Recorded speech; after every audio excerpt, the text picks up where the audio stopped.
Hey guys, it's DK Daniels back here, and for the second night in a trot, I'm going to be reading some of Chasing Christmas for you all, and we'll see how that goes.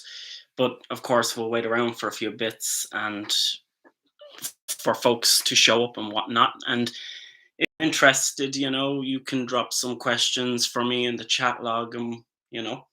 But we're I'm trying to be a little bit more professional tonight and be a little bit more organized. So um, we're gonna kick it off on chapter 3 from where we left off yesterday in Chasing Christmas. I want to say thanks to all the folks who turned up yesterday. It was great to see you all.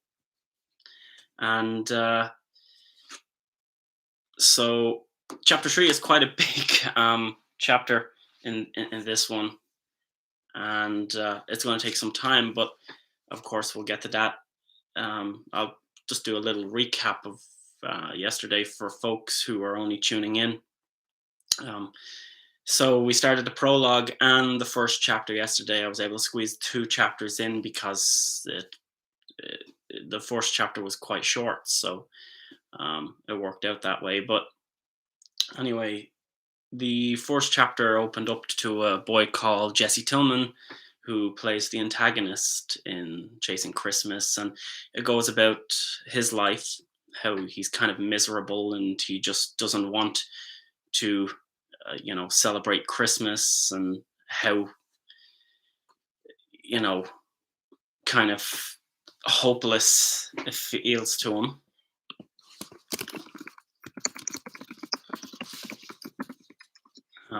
Sorry, just one second. But yeah, anyway, so you have Jesse Tillman, and he is miserable about Christmas. He hates everything about it because he's never had a good Christmas to compare anything to. And that's our first interaction with Jesse Tillman, the antagonist. He's a latchkey kid, I suppose you could say, and his sister is selfish. His mother is an absentee parent, and he's kind of always looked out for himself. So it's kind of a sad and rough start to the entire thing. But then, of course, you have then the first chapter of not How I Live Now, Chasing Christmas, and then you meet Noah Finch, and he is the complete polar opposite. He has a loving family, and he has all the presents you could possibly get for Christmas, and everything is just sweet and rosy for him. And we're in the midst of hearing that his family are all getting together for Christmas. It's a Christmas tradition where all of the aunts and the uncles, they all show up at his doorstep, and they throw this big party, this big bonanza, whatever you want to call it. And it's just something that happens, and he's not exactly thrilled about the prospect, but it's just what it is. And we kind of get a bit of an idea of the mentality that he's like, he loves his family, but he just can't be arsed to have them hang around for the Christmas holidays, and that's just the way he rolls with that. We'll get more into it now in Chasing Christmas the next morning, compared to the last chapter that I read yesterday, where there was a couple of Rouchy bits. I'll call it that. Yeah, Rouchy bits, where he was getting, physical, which I had completely forgotten that I wrote, and I felt like I was 15 again when you say booby or something like that, and you start laughing. But that was that.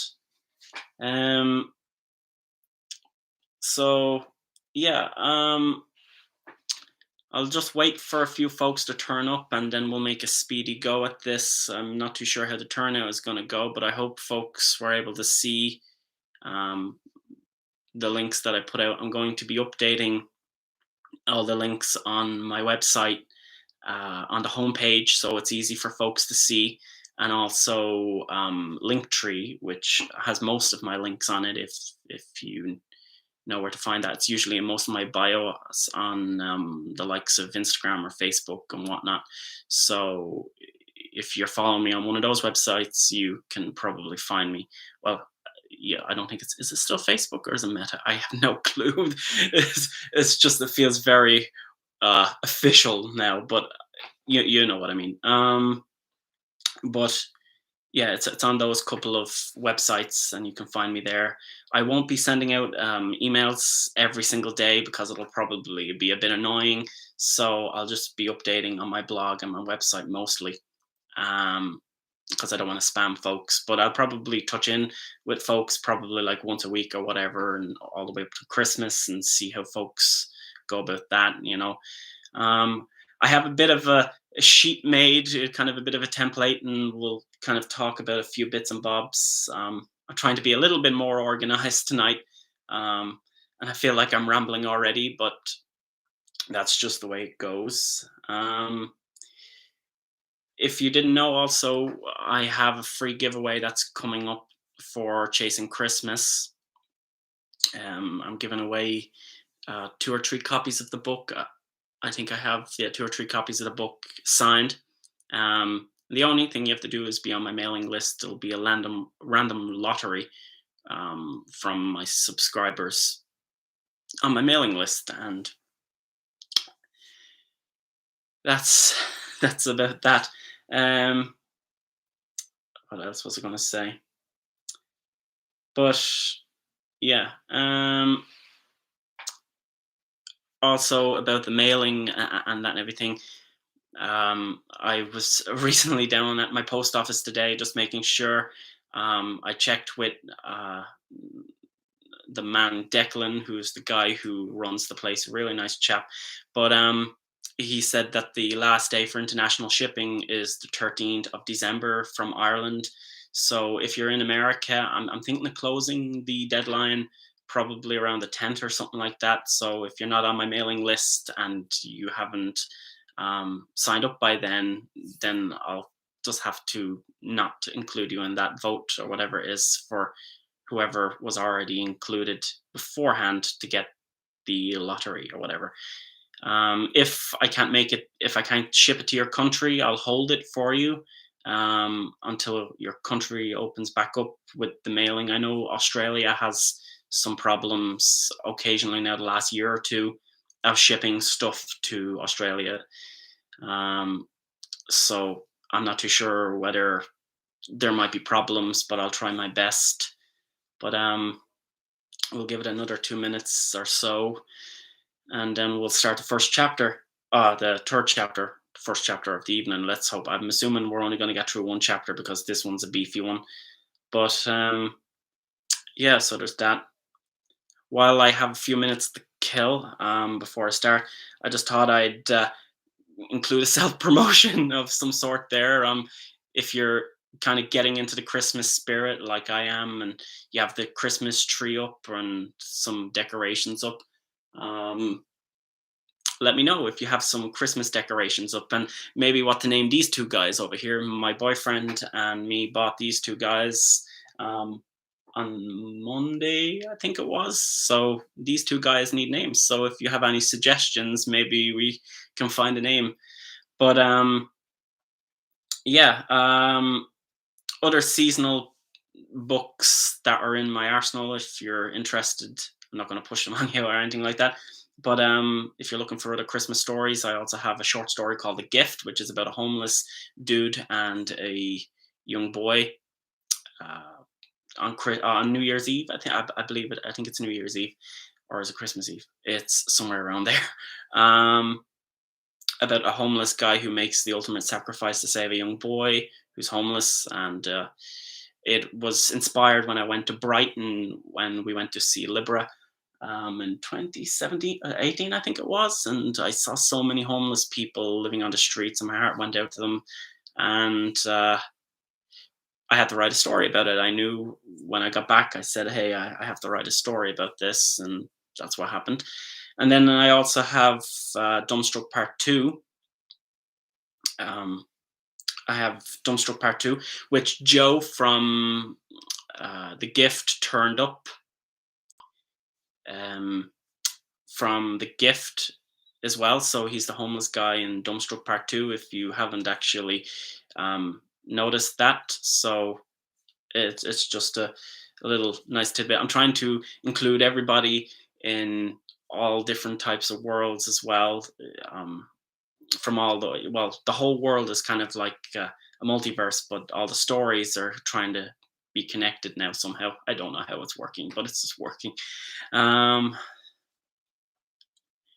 by the way, Zuckerberg choosing to rename it as Meta. Just think about the meta. Yeah, yeah, yeah. It's true. Um, yeah, I don't know what to make of the whole Zuckerberg thing and the Facebook. It's very confusing, to be honest. I've just always known it as Facebook. I've been using it since I was like 12 or 11 or something like that. So, like since 2007, and I've known nothing else. So every time I see this new Meta, um, the app on the bottom of the slogan or the logo, whatever you want to call it, it's just weird. But okay, I guess I've talked and rambled a little bit too much. I think I'll probably kick it off now here. So as for your elf on the shelf, Hamish and is that Anus or Enos? I don't know. Oh, okay, maybe Hamish. Like maybe every time we say that, maybe my boyfriend will laugh at it as well. Like, um, I don't know what to name them exactly yet, but maybe that's in the count. We'll have to see how it goes. Um, but yeah, so we'll try crack on and we'll start this chapter and see how it goes. I'll probably have to take a bit of a break in between because it's quite a big chapter, and we can chat a little bit more and whatnot. Um, and ask questions and whatnot. And you can still drop some questions in the chat log there if you want, and I'll try answer them between when I'm having a moment. Actually, considering Terence just mentioned there about an elf, I actually was thinking of. I just recently saw this. Oh no, I didn't see it. I read it. It's called A Boy Called Christmas, who is basically young Nicholas Kloss, and he goes to the North Pole after his father, who's gone to capture an elf. And I just thought it'd be kind of cool. Imagine, he meets like an elf companion there, and she's a girl and that and everything, and she likes watching heads explode and stuff like that. It's kind of humor. It's a kid's book, but hey, they have to make it humorous. And I thought it'd be kind of cool. Imagine a love story with an elf and a boy, or something like that. An elf story. Let me know what you think about an elf story. Maybe I'll get around to it for next Christmas. I'll have to see how it goes. But okay, I'll stop rambling and I'll make a start on this and see how we go. So, chapter 2. Waking to the sound of a car beeping, my eyes flutter open. Directly above me, I'm greeted by the pale stipple ceiling as I lay on my back. I glance up at the bland ceiling and I find myself unwanting to move from the comfortable position I lay in bed. Though, on the contrary, I am a little hungry. I can feel the grumbles and sharp stabs deep inside my stomach. I thought that the cookies I ate last night before coming upstairs would have been enough to hold me over until breakfast, and well, they did for the most part. A musky smell lingered in the air. It is heavy, and all the oxygen in the room has a certain manly yet boyishly musk to the odor. Without a doubt, I know it's my smell. I am sort of embarrassed about the stink, but a boy has got to have a reeking fragrance, right? I jumped up and waddled to the window. From there, I unlatched the lever of the window and pushed it open through the narrow slits of the blinds. The air flooded in like a burst dam and assaulted my bare chest. The coolness of the outside world is so cold that I decided to stretch back out through the metal strips and pull the window closed. The draft is certainly not worth it at this hour. Killing curiosity, I leaned forward, trying to make out the condition of the snow through the single layer of the condensation that had that had glazed up the window overnight. Yet the ground still has snow, I retort. I like snowfall as much as the next person.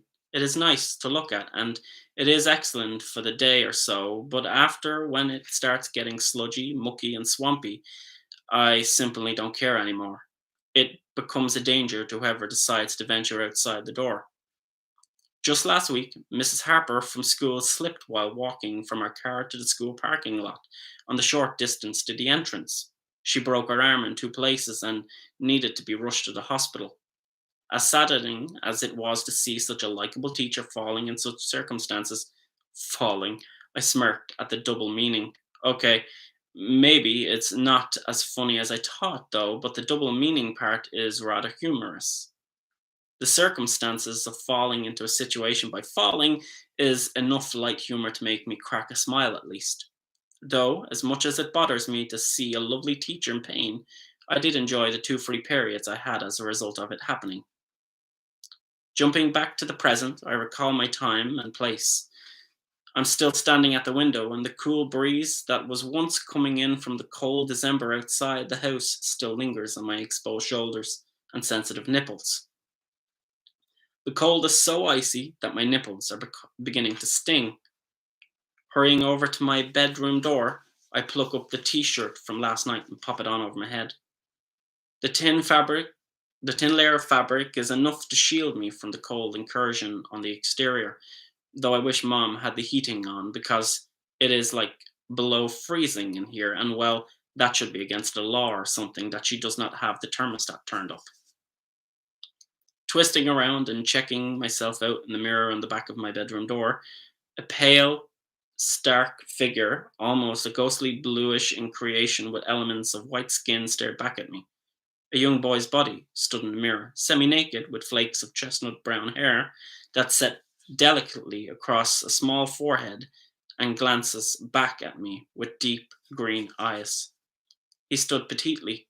It's almost as if he's frozen to the spot, or he's too cold to decide what to do. His lithe body is a pale white, and his purple to blue veins extrude on his exterior from the heat source emanating from inside his little body. The coldest of impressions come from his feet, which are unsocked and almost appear numb. His rustic grey t-shirt and slight offering of his underwear gliding down from his under gliding down from under his t-shirt offered very little warmth against the rest of his nakedness. If I must say, I am pretty hot looking. The room is after all colourless. It's almost as if everyone sucked out the warm oranges and whites and reds and replaced it with flat whites and blues so that it would appear nearly horror like in comparison. The room resembles something I've seen in a movie or a post apocalyptic comic, where the protagonist would breathe cold air and his breath would somehow spark off like fire because it's so cold. I know all too well that if I don't dress now, I'll freeze to death. Well, that would be unlucky. However, if so, why chance it? Plus, on the upside, I'm hungry. If there is any horniness left in me, I might be able to warm myself up by fucking one of the pillows under the blankets. Now, both of these options sound intriguing, but food is always the higher power in such matters. Breakfast is always a safe bet. Plus, I hadn't eaten something proper since dinner last night, so who am I to complain about jerking off, or more importantly, making love to my pillow? After all, I had my time last night. It's more crucial right now to get something to eat, shower, and possibly get ready for the family who will be arriving later today. I am quite sure that they'll be here by noon at the very least. Glancing over at the bedside clock, the numerals on the clock bled in a blurred stillness 9:17 a.m. It's not too early and it's not late either. At least I got some sleep, right? The main the main thing is I'm not overly tired, so there is the possibility I won't fall asleep before dinner. The last couple of days have been a little weird on my behalf. I haven't been sleeping all too well, and I can't for the life of me understand what's keeping me awake. It's not my nighttime activities, but it's starting to drive me slowly insane. Plucking up my phone, I check to see if I have any messages. Pressing the home button, the iPhone effortlessly comes to life. Swiping my finger at the top of the screen, I pull down the notification tab and notice a couple of announcements from Snapchat, Facebook, and WhatsApp. Jack has asked if I want to hang out for an hour or two today. Received. Hey man, I still haven't gotten Samantha a present, so you maybe want to go shopping with me later? Let me know. Without really thinking, I just pressed the sleep button for the phone and plopped it down on my bedside table. Bending down to my discarded garments beside the door, I put my shorts back on, even though it's not the warmest of clothing, at least I'm dressed somewhat. I grab my used underwear, roll it into a ball, and head out to the landing area and across into the bathroom. It's just funny there reading back. I'd probably need to change stuff when I go back through it. Facebook doesn't really exist anymore. But okay. Pushing the bathroom door open, I tossed the undies into the laundry basket and then took my place in front of the toilet to restart the entire pee process all over again. Tucking my thumb into the front of my shorts and pulling out my almost hairless plum, I aimed it at the back of the toilet, and within a second of passing the time, a gentle flow came from the tip of my penis. Ridding myself of urine, I shook myself and flushed the toilet. Deciding to get a shower out of the way, I take off all the clothes I'd worn and toss them into the laundry hamper. While I started the motor for the shower, waiting for the water to get hot, I turned the latch in the back of the door, and then I stepped in underneath the crisp and refreshing mist. I didn't have anything else on my mind. I did contemplate playing with myself once again, but I decided not to. Breakfast for the moment seemed like the better option. Lathering myself in body wash, I scrubbed my skin and hair to a pristine clean before turning the dial on the shower to stop the flow of water and hobbling over to the towel rack to wrap the towel around me. Drying myself unconsciously, okay. I wiped my arms and stomach while making my distance to the bathroom door. Unlocking it, I cloaked my towel around me and scurried back to my room, dripping wet. Once in there, I closed my door behind me for the privacy, of course, and then patted and wiped myself down until I was dry. Throwing on a pair of briefs and socks, I pulled out my cotton track pants, a maroon t-shirt, and a Hollister hoodie. Once concluded, I headed back to the landing, dropped the towel in the hamper, and headed for the stairs. Latching onto the newel post, I used my perpetual motion to spring around the L in the staircase and throttle down the stairs. Touching the bottom of the staircase, I recall how dead and somber the foyer looked late last night and how jolly and festive it looks now. The banisters have a large, thick, and precocious string of evergreen garland running from the newel post at the base of the stairs all the way to the midsection of the L shape. The wreath glitters with tiny berries and hundreds, possibly even thousands of holly-like leaves and pine needle pins. Small styrofoam gimmick presents are wrapped in orange and red festive paper, and a handful of other assortments lay home on the garland wreath, topped by a handful of glittery red ribbons. To the left of the stairs, in a small fiber optic tree, which Mom bought a couple of Christmases ago because she loved the pink and purple colors in the lights. From this position, I can make out the Christmas tree in the living room.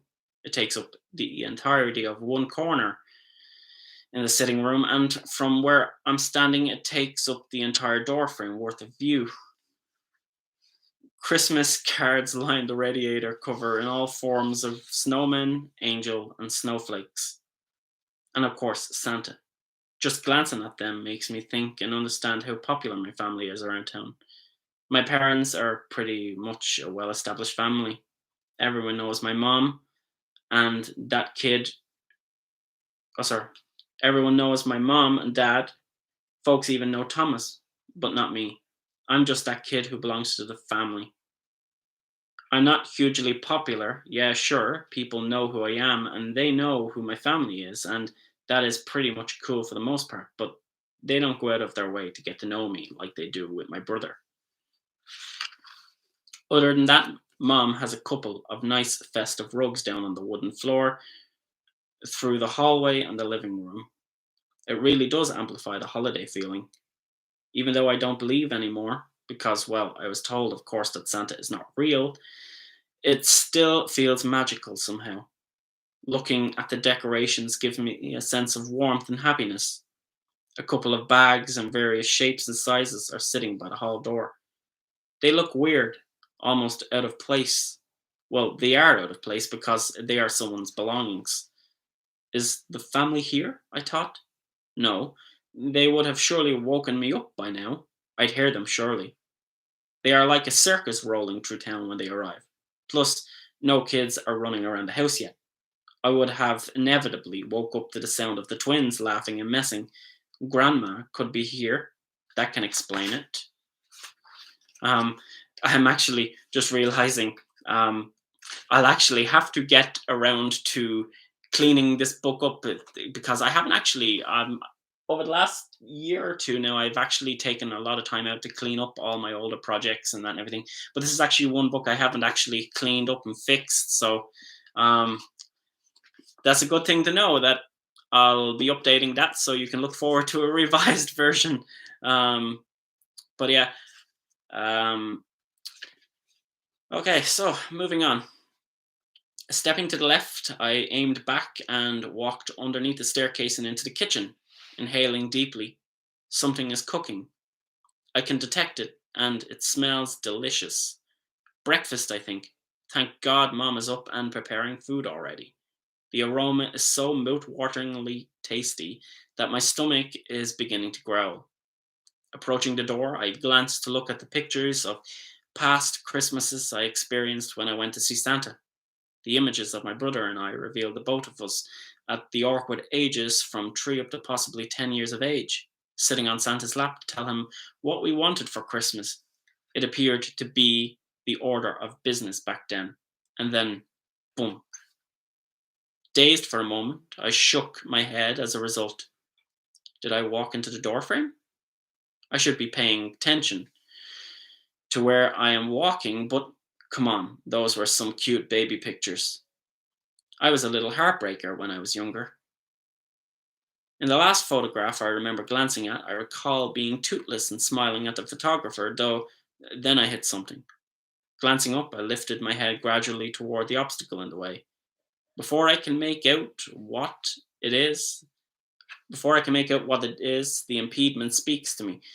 Watch where you're going, Noah, a woman's voice reasoned. Tilting my head upwards at the obstruction, it transformed into clothing, and then the garments grew into a figure of a reindeer on a sweater. Soon enough, I had lifted my entire head up to meet my mom's gaze. I felt a little dumb. What was I thinking? Mom is not a reindeer, but come on. My brain is still very iffy right now. Without thinking much more of the thing, I slowly floated backward a little. Sorry, Mom. I was looking at the pictures in the hall, I gently murmured. She just smiled and gave me a coy look with a quizzical expression. I was just about to call you for breakfast, she mentioned. So with that, Mom warmly offers, come on, while it's still hot. Mom motions for me to follow along. Strolling into the kitchen, I stop in my tracks, unsure whom the people are sitting at the breakfast table. A man, some woman, and Elijah Abernathy. Elijah Abernathy? Sitting at my breakfast table? What the fuck is going on? Am I dreaming? My crush is sitting at the table. Oh shit, I'm not dressed. I look like a morning cave troll. I should have dressed up first. Why didn't Mom tell me there were people in the house? Okay, they've seen me. Smile. It's not too late to turn around and walk back out. Yep. Elijah is looking at me, and he's not smiling or laughing at me. He seems sad or something. Sad on Christmas Eve? Okay, now that is weird. Elijah should be smiling. He's too pretty to look sad, and especially today. Pushing my embarrassment to the side, I glanced at my mom standing at the breakfast counter for a clue to what is going on. She just said, "Take a seat, Noah," in a glum way. Did I do something terrible? Oh, sorry. Did something terrible happen? Or something?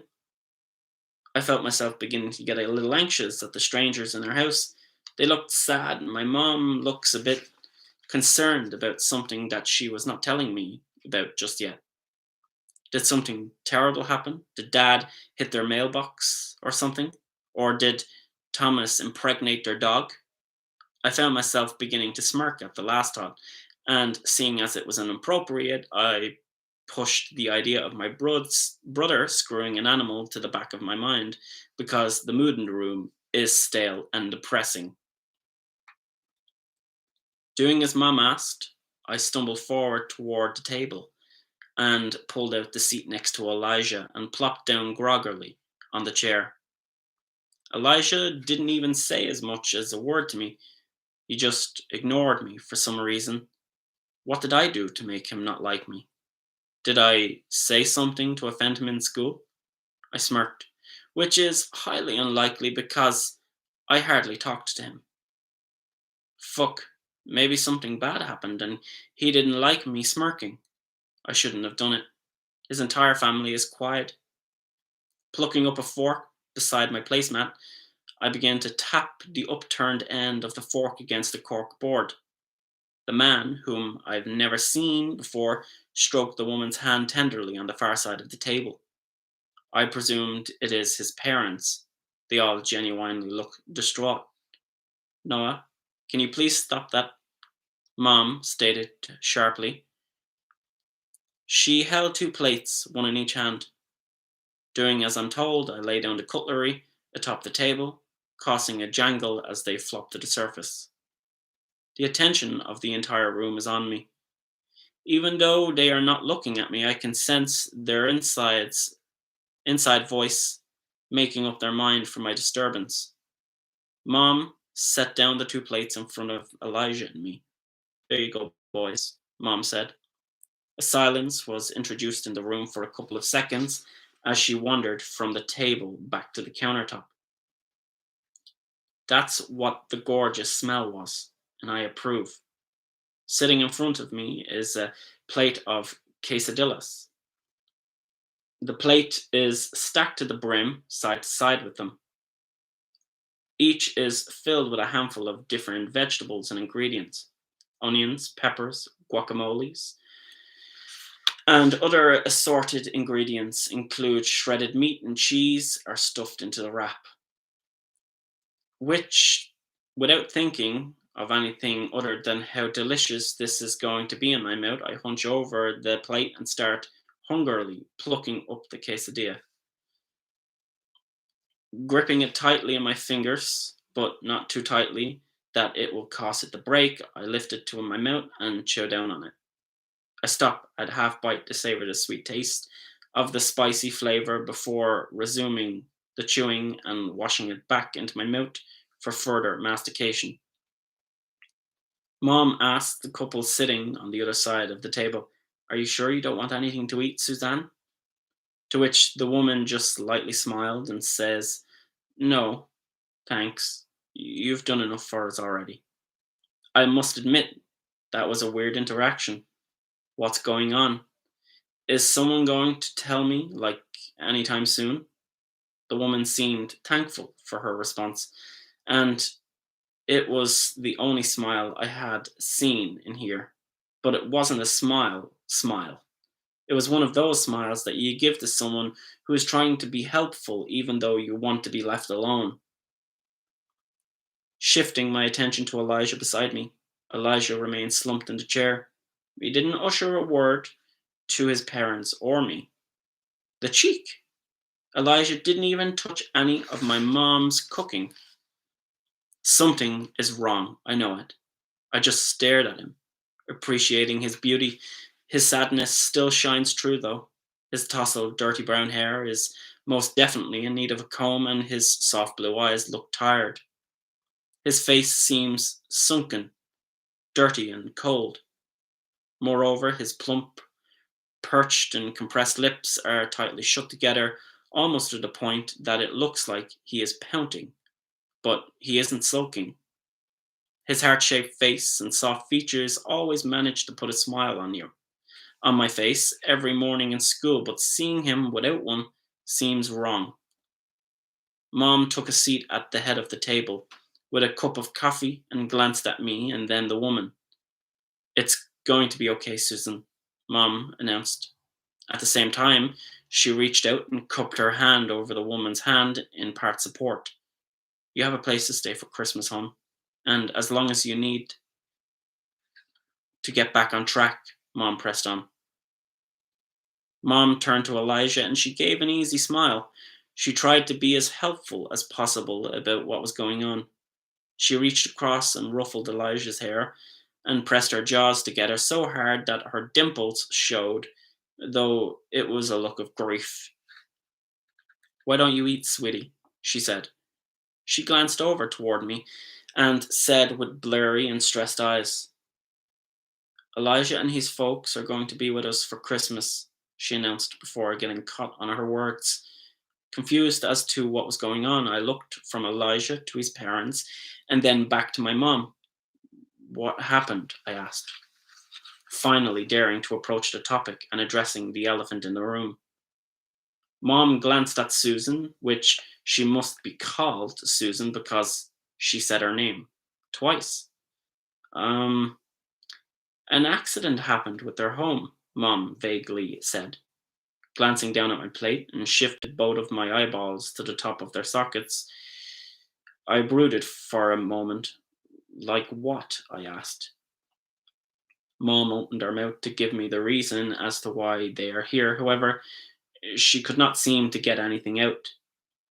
It was like the words became lodged in her esophagus. Elijah turned his attention from his mom and then to me. Lifting and tilting my head to him, the both of us met eyes. Those beautiful eyes peered back at me with such hurt, such sadness. Our home burnt down, Elijah merely said. I didn't say anything back to him, and I didn't think I could even think of anything to say regardless. If I think of something worthy to mention, it ought to happen now or never. His eyes were starting to tear up, that I had to break eye contact with him. It was like his eyes could see directly into my soul, and that made me feel uncomfortable. I sat quietly and a little slumped in the chair. How was I supposed to react with the news? I'm sorry that it had to happen to someone like Elijah. Only God knows that this doesn't deserve to happen to him. I would never wish my worst enemy such a thing, to lose their home at Christmas. Thomas, my mother bellows from the kitchen. I glance, hearing the ring in my ears after the display of vocal power. In return for the demonstration, I catch my brother calling from the garage. I'll be in a minute, Thomas yelled. I paid no attention to what he was doing in the garage and just continued with my mission to scarf down as much food as possible. I stopped fiddling around in my chair and sat despondently and waited for my mom's help on the sore topic of discussion. I need a rescue. How do I respond to that? But somehow, I felt like I'm sorry would suffice at the moment. Glancing down at my plate and acknowledging that he is sitting beside me, I usher, I'm sorry. He didn't say anything back to me, and I have to say I feel really out of place and awkward about this, even more so now than when I sat down at the table. However, how am I supposed to know everything? If Mom had given me a heads up when I ran into her, I could have come into the kitchen with the best I'm sorry attitude I know how to pull off. A few minutes passed by and I was no longer hungry. How could I eat when Elijah wasn't eating? I think I can subsist my urge to stock up when someone else is not eating because they are sad. If that makes sense, maybe if someone else ever had free unlimited access to my brain, they would probably think I'm certainly a fruit in training. The silence was getting hard to endure at this point. The short and forced sips of my mom took sorry, the short and forced sips my mom took to drink her coffee was beginning to get a little annoying. Everyone was unsociably quiet. I'm not sure if I should ask if I can be excused or if I should stay or go without asking. However, would it be wrong if I leave? Maybe I should wait for Elijah. Perhaps he needs some support. His family needs it. Where are we going to put them? We already have a full house. All the family is arriving today, of all days. I guess it does not matter where we put them. It's more so the point that we took them in a time of need. Maybe my mom knows something that I don't know. With a scraping, the back door opened and the December ice breeze gloated over toward me and touched my exposed skin, especially on my bare legs, south of my shorts. Felt the cool cold. Glancing around to see who came in the side door, I shifted around on the wood chair and draped my arms over the back of the chair.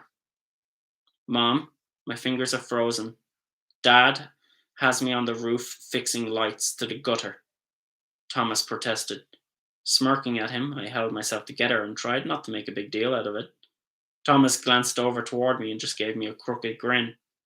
Mom shot up from the chair she was sitting in, and she floated toward Thomas, but reverted towards a cabinet on the other end of the kitchen. Hunkering down, she opened the cabinet and began rummaging through it, and held out gloves over the open door for Thomas. In doing so, he plucked them out of her hand. A voice said from behind me, "Thank you for helping us earlier, Thomas." Looking around to Suzanne, she showed a warm smile, a grateful one, just like earlier. Spinning my head back to Thomas, he nodded while he was adjusting the gloves and fixing them under the cuff of his winter jacket. Thomas looked a lot like me, only older, only an older version.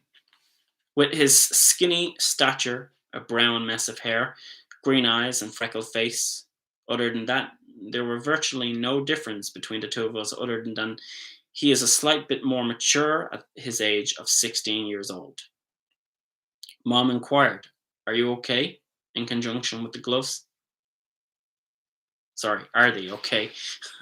um, Thomas looked downward at my mom, cowering by the cabinet on the floor, and said, "Yep." With that, Thomas darted his attention to me and grasped for the handle to the side door. "Morning, doofus," Thomas teased, before cracking it open and disappearing. Following the sound and clank in the room, sorry, following the sounded clunk in the room as the door violently shut, grinning at Thomas's statement, I let my posture dwindle in the seat. "Noah, do you want to show Elijah up to your room and where the shower is? He's going to need somewhere to sleep and some fresh clothes," Mom said innocently. Without haste and without overthinking it, I let my left leg slide off the edge of the chair and stood up. Heading for the archway, I stopped beside the counter and turned to wait for Elijah. His parents were looking at him. He didn't move or anything. He just sat there. However, his mother reached across the table and used her index finger to nudge his head upward. "Go on, sweetie. Get yourself a shower, and you'll feel better," Suzanne said. With a gentle nod, he gained altitude, all 5 feet 7 inches, and presumably 5 feet inches, presumably, and began to approach me. Sauntering out into the foyer, or foyer, I passed by all the photographs and the fiber optic tree and clamped down on the newel post. Climbing up the stair levels, shuffling up each step, 1, 2, 3, 4, 5, I stopped on the fifth and turned to see if Elijah is still following me. Seeing that he's over by the door, picking up a suitcase, I'm unsure of what to do. I rippled down the stairs like a slinky and crossed the hallway toward him. Surpassing the living room and gliding into Mom's favorite red and green Christmas rug, I stopped short as he turned around with a small bag. Do you need help? I asked. Unsure about what else to do, I decide to stand there waiting for Elijah to let me know what he wants. Once he shook his head, I decided to spin around and then lead the way again. This way, I say, and start for the stairs again. Reaching the staircase again, I trample back up the stairs with determination and all the way to the top. Somehow, I feel a little honored to share my room with Elijah. My crush is in my house and he's going to stay in my bedroom. As much as I'm thrilled about it, I know I shouldn't be. Breaking over the threshold of the landing area, I stop and glance down the stairs. Elijah is taking his long, sweet time climbing the levels, I rebuked myself. He stumbled up the last few steps with his small bag and stopped shy of the final level. Moseying forward to the last expanse, to my bedroom, 1,000 thoughts raced through my mind. Is my room clean enough? I'm going to have an adorable boy in my bedroom. Well, Jack has been in my bedroom, but that's different. He's my best friend, so he understands if it's messy. I hope there is no weird smell in there. I hope everything is okay. So, above all, I hope that nothing is laying around on display that is embarrassing. Reaching for the door handle, I push the door ajar, and it creaks open. The cold blue haze flooded the room upon entry, and it felt chilly too. I found myself clenching my fists together. Evidently, I didn't close the window properly. Racing across the room, I reached through the blinds and pulled for the lever for the window to lock it. Only, I remember previously I closed it. Rotating about to Elijah, I smiled bleakly and a little bashfully. Sorry it's so cold, I said. Elijah stood at the door and quietly glanced around the room. What was he doing? Was he appraising my room to see if it was worthy of his standards? Okay. Or maybe it was just simply too cold for him. Elijah took a step into the room and occupied the space inside the door with his bag by his side. It's okay. I sometimes forget to close my bedroom window too. Then he stopped in mid sentence. It was almost as if he caught himself and forced himself not to say another word. He awkwardly stood there, and then, out of nowhere, he started to sniffle. Oh, fuck, is my first thought. He's crying. Okay, maybe I should, show him where he can sleep and stuff before he starts wailing. I don't know how I'll be much help if he does start crying, for God's sake. The both of us have gotten on well in the past, but both of us don't talk all that much anymore. Okay, maybe it's my fault. I am kind of afraid of him, to be honest. He's like a god. And now he's standing here. I'm so confused about what to do with him. Elijah has been in my wank bank for so long, but once you have him standing in front of you, it's like you don't want him to be here. Okay, keep it cool, Noah. Just do what Mom told you to do. Give him a towel and show him where he's sleeping and hightail it. Though he's going to be taking a shower. A shower in my bathroom. That's where I get naked. Oh, he'll be naked there too. Stop, Noah. There's an odd silence between both of us. He doesn't say anything. It's so airy that I'm contemplating about the piece while he's in the shower.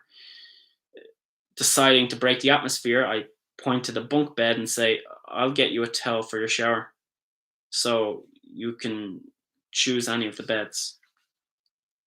Dashing for the door, I vacate the room and faintly hear him saying, thanks, as I brush past him. I race across the landing area and take a small corridor to the right of the bathroom and stop mid-length.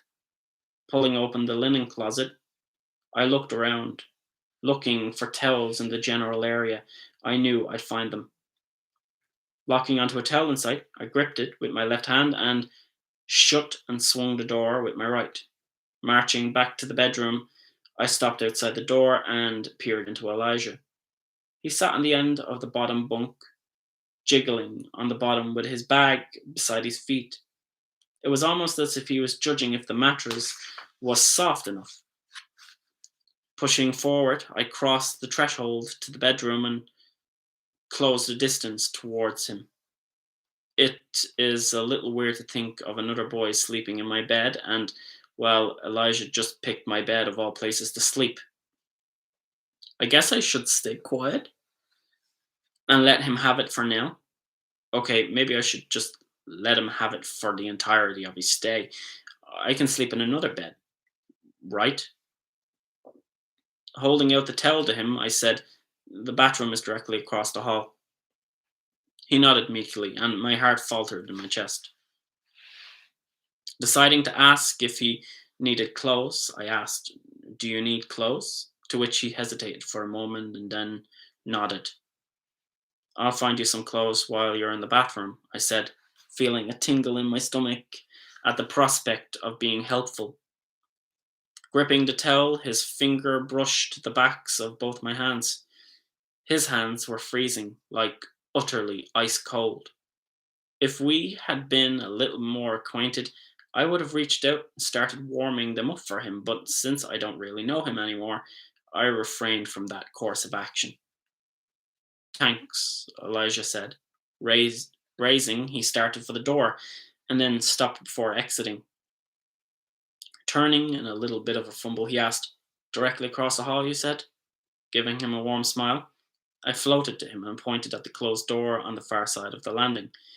Watching him wandering to the toilet, I was beginning to think that the only word he knew was thanks, though that thought was quickly surpassed as I found my eyes drifting down his slender body and coming to an abrupt stop on his ass.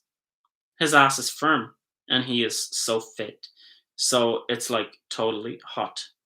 However, that's not something to be perving on right now.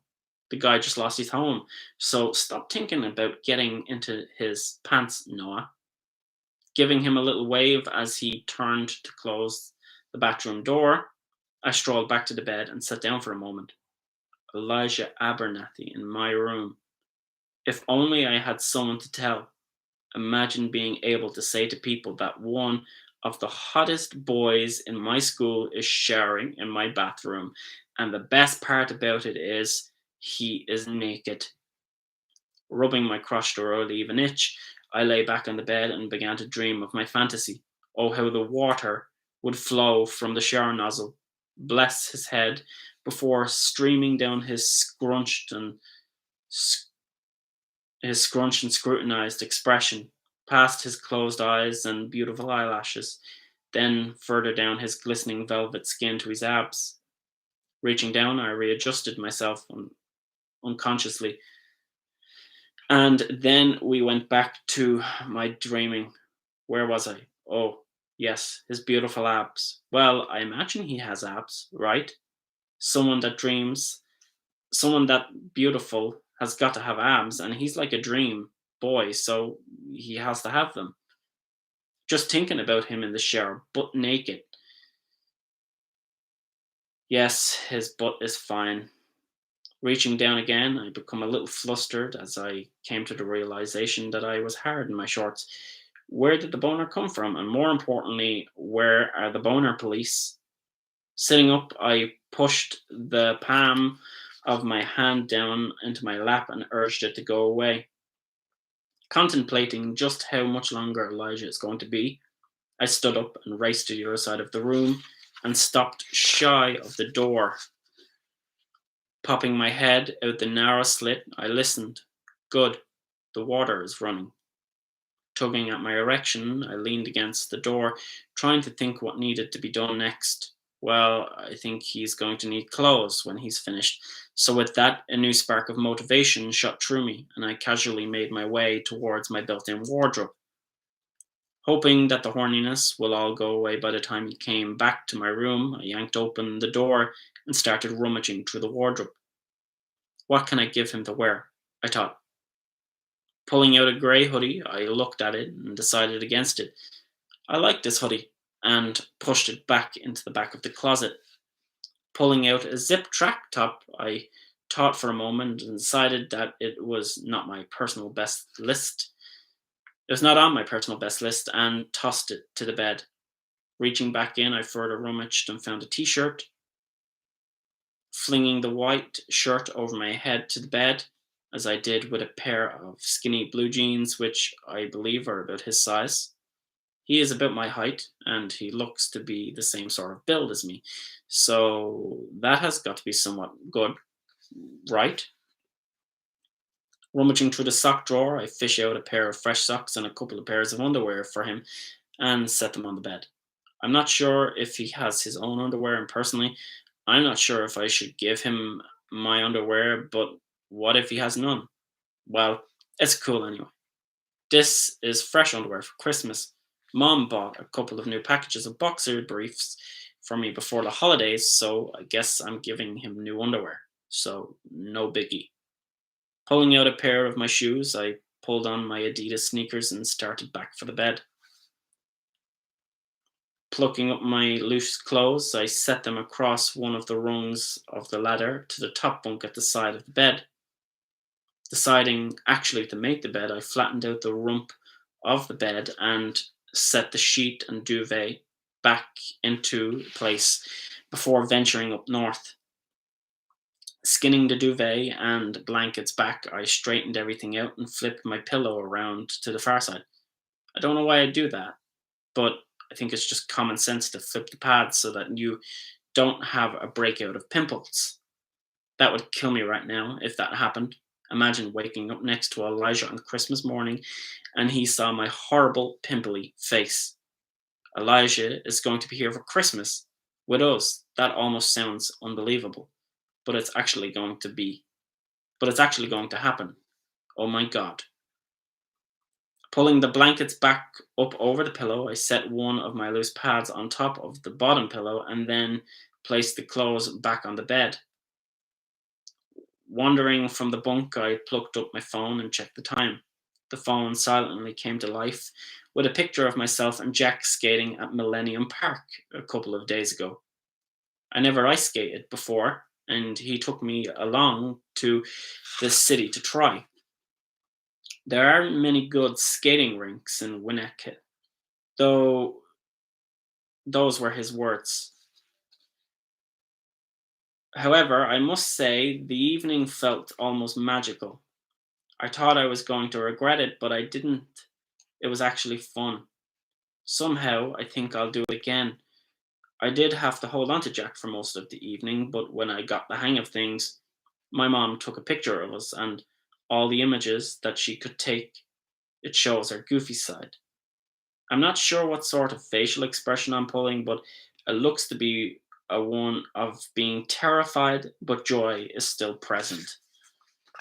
While Jack has this stupid Joker type of smile from ear to ear. His cute red and white stocking cap and red striped hybrid glove made him adorable somehow. Have you ever seen those videos on YouTube where kids are skating and having a snowball fight, and there's always one kid who is still having trouble with his gloves or hat? Well, that was him. Everything magical about that felt special. The blinking lights, the snow, even all the people who were skating with us added to the atmosphere. Ahem. A voice cut in and destroyed my daydream. Peeping over my shoulder, Elijah stood in the doorway with a towel wrapped around his waist. Elijah has abs is my first discovery. He's adorable, standing there almost naked with his clothes in his arms. Okay, stop looking. You feel better? I asked. Checking my phone, the time said 10:48 a.m. Lifting my head back up to meet him, he smiled and said, "Yeah, thanks." Closing my distance to the bunk, I pointed toward the clothes I laid out for him. I set out some clothes for you to try on. Um, there's new underwear there too, if they fit. If you need them, I mean. The way his hair is sitting clumped together and flat is all too cute, and don't get me started on the towel. I bashfully say before reverting my attention to the ground. I trailed off, my throat of excess mucus. I try again. Sorry, I clear my throat of excess mucus and I try again, as much to embarrassment. I'll let you get dressed, I said, approaching him with my heart in my throat. My palms sweaty, I shimmied by him, smelling the soft smell of lavender, and exit out onto the landing. Thanks, Noah, he said, with a faint smile. Oh, don't fangirl now, Noah. But he's smiling at me, and he's showing teeth. His teeth are gorgeous. Trembling, with my insides swishing back and forth in my chest, I offer a stuttery mess of response. Sure, no problem. I finally get out with an over enthusiastic smile and a bobble of the head. Elijah must think, geez, he's pleased to see me. Either that or the guy is already making a mental note of how stalkerish I might be. He'd pass the thought suddenly in a minute, just wait. It'll be along the lines of, he must be a bit of a madman if he acts like that. Watching him close the door, he smiled at me as the light dimmed in the hallway and the door closed further. He just kept smiling back at me as I did to him. I'll see you in a minute, he said, again, and then followed by thanks before shutting the door. Staring at the pale paneled door, I patiently wait for him to come out wearing my clothes. I guess I did kind of pick the clothes I'd like to see him in without actually thinking much of it. He would look good in a parka, I imagined. Yep, totally. However, the main thing is that he smiled at me. Does that mean something? About 2 minutes later, the door opened and the light from the bedroom shone through onto the second floor. Elijah stood dressed in the clothes I gave him: blue skinny jeans, which fit perfectly. The navy Hollister hoodie made his torso look more defined, which, with the underlayer of the white t-shirt and the outfit, it really topped it off. Including the shoes and a Air, pair of Nike Air Sequin 2, stylish shoes. I found myself drifting to if he wore my underwear, but I quickly shot the idea down. How do I look? Elijah asked all of a sudden. Moreover, to add effect, he turned sideward so that I could see his side profile. You look great, I offered in awe. He did look good, and he seemed a little perkier now that he did before he went in for his shower. So, you approve? He asked. What a weird question, I thought. Why wouldn't I approve? Wouldn't Elijah have to approve?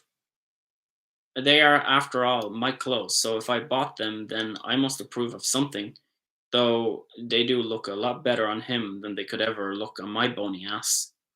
Sure, I said. A millisecond later, the toot of a car horn blew from the front yard multiple times in conjunction. Smiling at Elijah, I bolted for the window. Fumbling about with the cord, I hoisted up the steel blinds, and they shot up with a clacker to the plastic fixture mounted at the top of the window frame. As a result, it knocked down a trophy from the window ledge. Darting my attention to the floor, I noticed my name inscribed on the base of the mound. Noah Finch, second place. Uninterested, I glanced out into the white world beyond the bedroom window. I found myself squinting as my pupils slowly adjusted to the intense white glare being reflected upward from the snow. Locking onto a blue Hyundai i30 sitting in the place where my dad's car is usually parked, it sat vacantly. It must be Elijah's parents' car. I gawked in wonder as I watched a couple of people getting out of a car further away without any coats or scarves on. Sensing something moving further north of the car, I shifted my position up to see a red Toyota Corolla, with the people noisily making their presence known.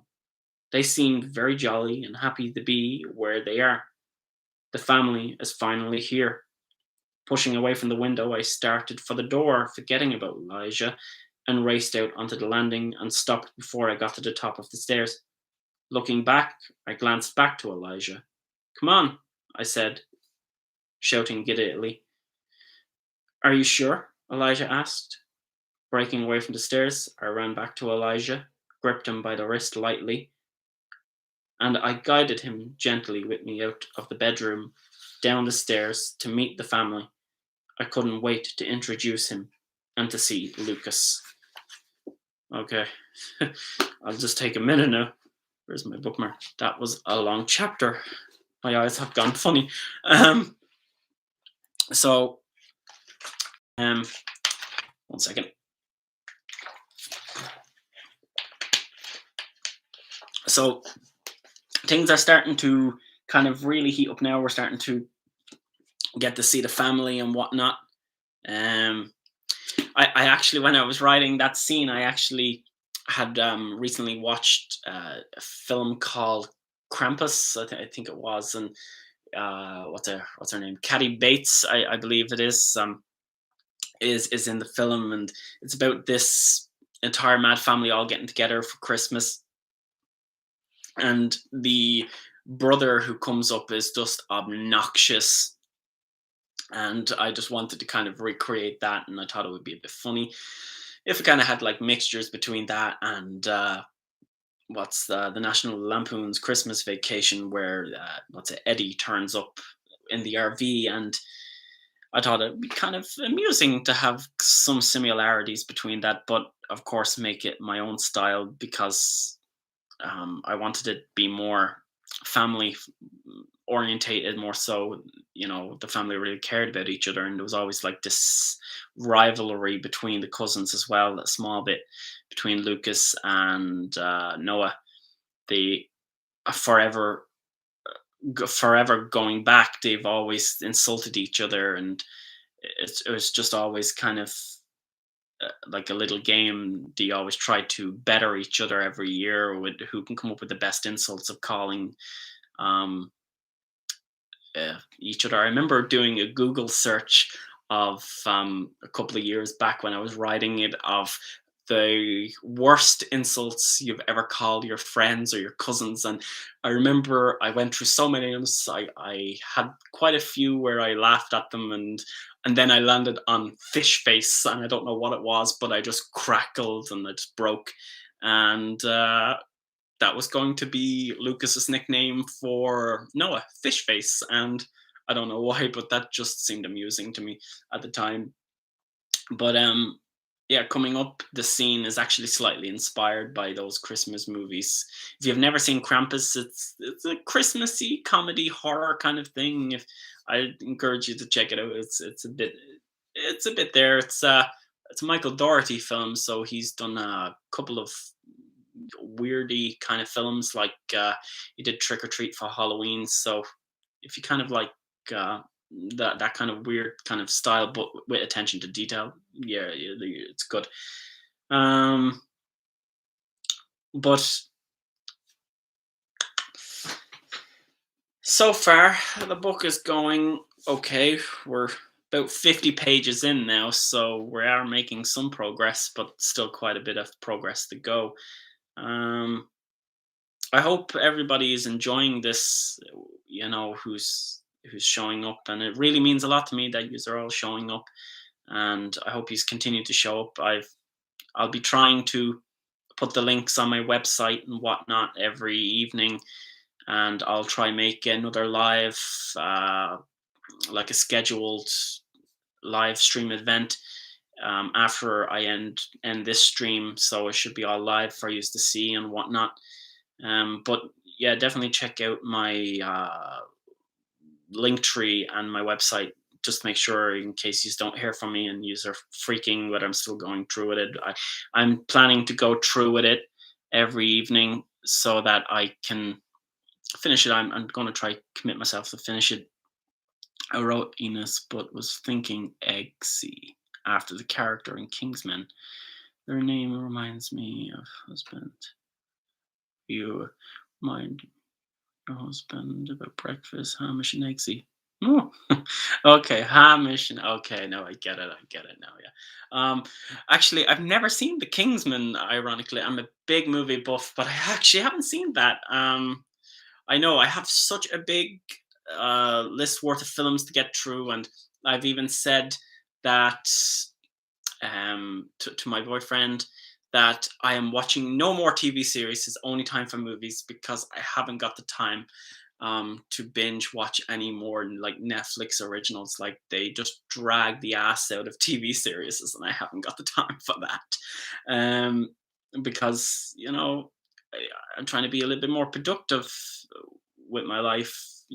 Trying to write more books, and I think it's working. I'm getting a lot more words down on the page. I'm just trading one form of entertainment for another, and it's working out good. Um, but yeah, Kingsman is a great movie. You have to. I'll definitely add it to my watch list. I haven't. Um, I'll have to watch it then eventually. I think the latest movie I watched was this evening was called The Little Big Mouth. I think it was. I think it's a South African movie. It wasn't too bad. It was just an alright film, but there was a young fella in it that reminds me of what's that? Omar Rudberg or whatever his name is from FO&O. He was in the Young Riles. He played the gay character Simon, I think, in Young Riles. Um, but yeah, he reminded me of like a younger version of him, and he was sassy and stuff like that. And you were like, yeah, he's not going to turn out straight. He's going to end up like Omar. You obviously noticed in the when you're looking back, you're like, he's too pretty to be just straight. But yeah, that's about it. What Christmas films, out of curiosity, are you watching this year? I'm always interested in films. Any other recommendations? Because of course I'm a gamer, probably first and foremost, but I love movies as well. Um, I think I've been watching a lot of Hallmarky kind of movies on Amazon Prime of late, which the quality of them are always the same. But cheesy romancy films, yeah, they kind of hit the much needed itch when you want to do stuff like that. Do a live reading and seeing you pause with a look on your face as if to say, "What did I mean here? All good so far." Yeah, yeah. There's some moments, of course, definitely where I'm reading it there. As I said, I wrote the book a couple of years ago, and it probably does need a bit of fine tuning, clean up. And I'm reading along, and I'm like, "Oh, that does not sound right," or I could really fix the grammar and the punctuation there. I will get around to fixing it.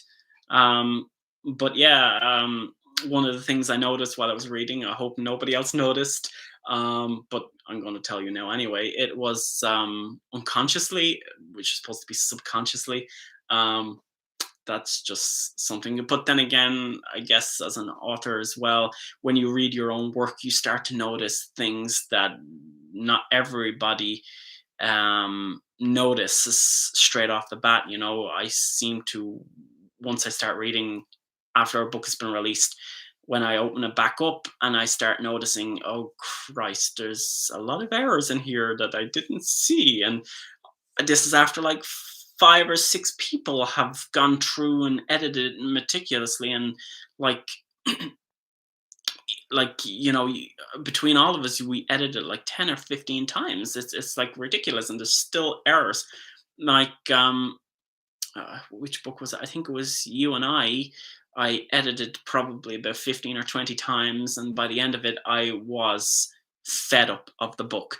I know a lot of people like the book, and but that's usually the way it is. When you're finished with the book, you're just glad to see the back of it. um as much as you loved writing it. I think that's more so you love writing it, and then once it's finished, it's finished.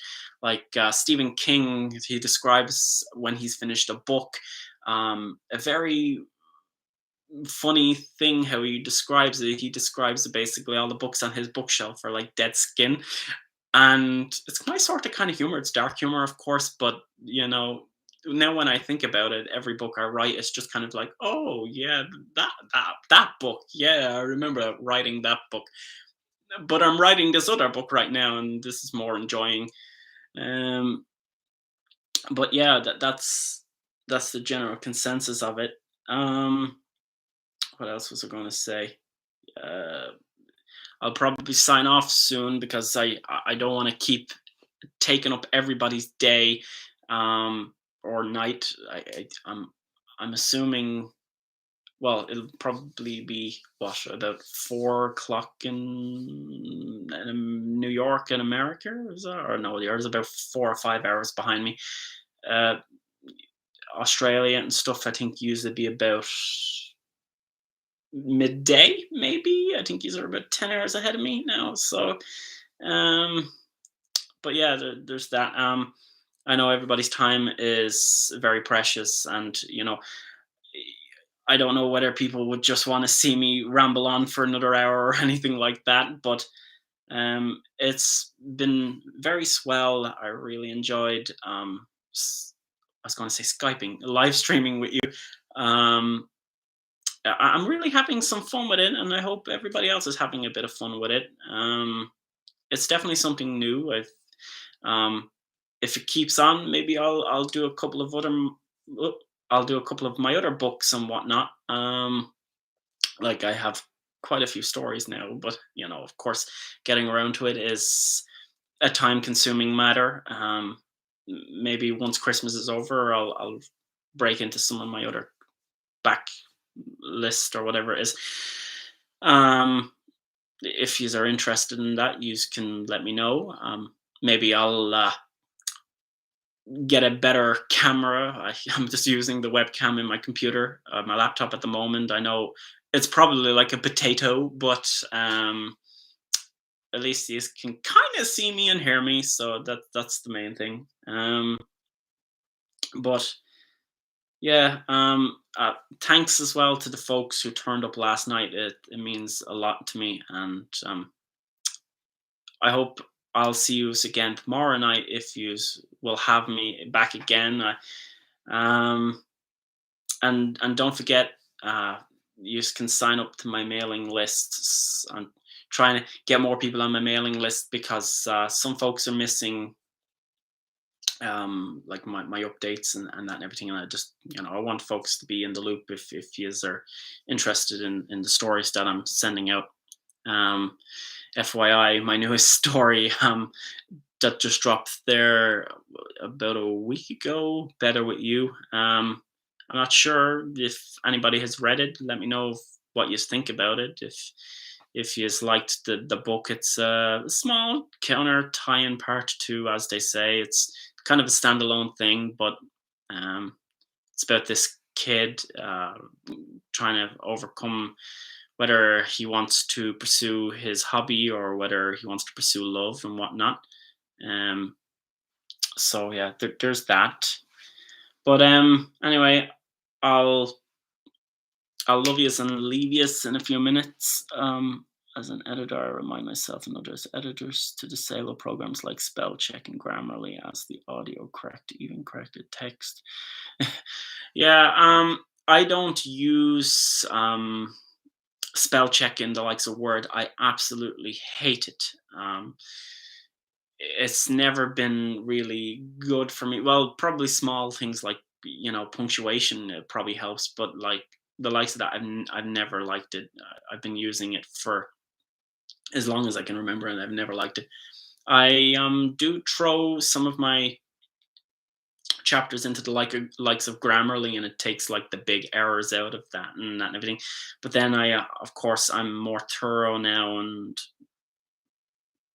I go through everything with a more fine tooth comb, or I often find that when my older stuff now, especially the likes of As They Say and Chasing Christmas, toward the end of that, I was introduced to dictation of some of my stories, and although it's a great tool, it definitely probably hindered some of the quality of my some of my stories, and I didn't have anything like Grammarly, and I probably wasn't as good with English as I was when I first started out. I know I've come quite a bit since I started out. My like if you're looking back at some of my oldest stories, the grammar and the punctuation is atrocious. Um, but thankfully, I've met some really great people along the way, and they've helped me. And I believe I've improved as an author, which is a good thing. You want to improve as time goes on, and I think I'm in a much better place where I am now with my writing, and I hope to continue improving and go back and fix up some of the older stories. But yeah, the likes of As They Say, I you could see when I went around to edit it this time, um, it was littered with some typos and grammar and punctuation errors because I dictated pretty much the entire story in like the space of 2 months, 125,000 words. And I'm pretty sure I dictated like half or toward the end of Chasing Christmas. So that took some thing. But most of my later stories now, I've written by hand. So that takes quite a lot longer. Dictation is handy if you want to get something speedy done, but manually writing it is the way to go. You get an overall better quality of words, and I find that I'm a little bit more direct now with my stories. Like as you probably notice with uh, Chasing Christmas here, I'm beating around the bush with euphemisms and stuff like that, and things could be a little bit more clear now, and that's knowledge that I have now that I didn't have a couple of years ago. So hopefully when I get around to it, I can take what I've learned now and fix up some of my older works.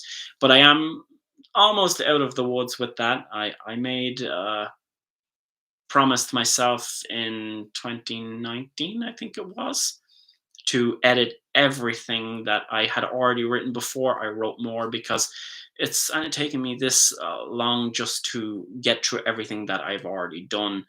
Now, also, I've been trying to create stuff that's new and fresh on the way, and it's been really hard because in 2018, no, 2019, I burned out because I was doing so much. um it just wasn't possible to keep up with that, so I just said I have to stop writing stories in order to get the older ones out the door and sorted. But hopefully now, with dropping As They Say, and I officially finished the last chapter, Proof of How I Live Now Today, I just have to go through and put all my little corrections in, and then I can send it away to my editor. And hopefully, those two books can come out then in January and February. Um, I have to go and get a book cover designer for How I Live Now. I'm not too sure. Um, I've designed a couple of my own book covers, and yeah, some of them are all right, but I wouldn't be the most tech savvy on that front. I have an excellent um, graphic designer called Milos, and he does all the illustration side of a lot of my books, and he's amazing. And anytime I'm having a paperback done, he's my go-to guy. Um, but anyway, I'll probably sign off now. You're doing very well as an author. I have, so keep up the good work. Looking forward to Christmas stories and tuning in. Thank you so much, Terence. That means a lot. And hopefully, as time progresses, I will get a couple more seasonal stories up for you all to enjoy.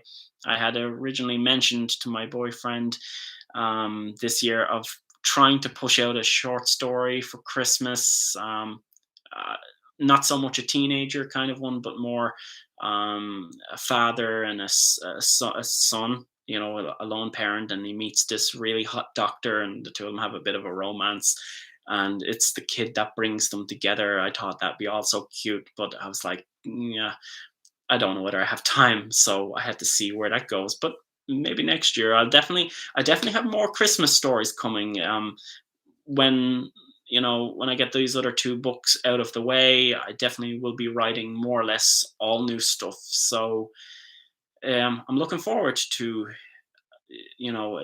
a new outlook on starting new stories, something that's actually completely brand new and not revising it. But yeah, anyway, I don't want to bore you anymore. So thank you so much for turning up, guys. It's meant a lot to me, and I hope you enjoyed it as much as I have done. And I hope to see you all tomorrow.